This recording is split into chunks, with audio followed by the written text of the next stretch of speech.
Hey, happy Friday the 13th, or at least that's the day when I started recording this video. Welcome to another episode of the Bobby Experience. So in today's video, I'm going to share my 2 cents about this whole situation with Spider-Man leaving the MCU, the whole Sony Marvel split. I'm disappointed. I'm bummed about it. And I've been following this story, and it seems like actually an ongoing story. And with updates I'm seeing, following this online and watching other YouTube channels, it seems like this story is not over. It's not a closed book, even though Kevin Feige, made his statements, and just paraphrasing, saying that, we had a good run with the MCU movies that he was in, and it was like pulling teeth trying to even get him in Civil War, and that was a big feat in of itself. And Tom Holland, saying he doesn't know what the future holds, and the CEO at Sony saying that the door is closed for now, which gives some hope. But I want to quote Jeremy Renner's character, Hawkeye: "Don't give me hope," because I feel like it's just been one big tease. But I can't help but look at what's currently going on now with the latest stories, that this is it.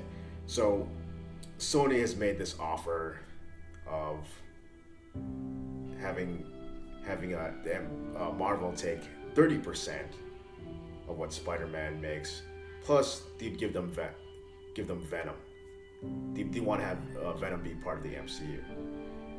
Now here's my 2 cents on the situation, and some other things I'd like to share is that I think Disney should just take any offer that Sony gives them, because Disney is a multi-billion-dollar company.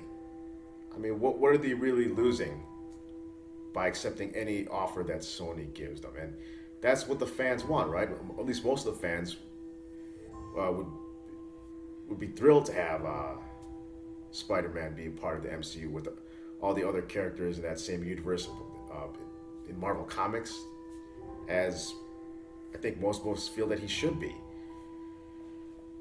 Now, I don't know if this might be a rumor, but different sources are sharing this, so I have reason to believe it's true. And if it is true, I think Disney should just take it. I don't know what's stopping them. I don't know what goes on in these board meetings, whatever you want to call them, when these big head honchos of these companies get together and try to decide what's what, of how much of each share each one's gonna get. I don't know how that can work, all the ins and outs of how that works. All I know is, and what I think is that Disney should just take it. But if this is just wishful thinking, if this is just rumors and the door really is closed, it's something we're all just gonna have to accept. Now, here's where I see a plus side, is that if that's true, then Tom Holland's Spider-Man, since he's going to still be playing Spider-Man, he's contractually obligated to be Spider-Man. I think he could fare well, and the plus side I see is that we'll get to see him interact more with people within his, guess what you call Spider-Verse, his bubble of characters within the ones you'd find in a Spider-Man comic. We'll get to see him interact with Tom Holland's Spider-Man, interact with Dr. Octopus, Electro, Black Cat, and of course Venom, and also Carnage. We'll get to see Spider-Man with Carnage. So we'll get to see his character develop. But what I do hope is that Sony would make an indirect reference to his time, his past with the Marvel Cinematic Universe. And I don't know if maybe for legal reasons they may not be able to even do that, but I do hope that they do make some kind of reference, because we've heard like some Marvel movie I think mentions Superman before, right? And there was no lawsuit, right? Can't think of which one that was off the top of my head, but I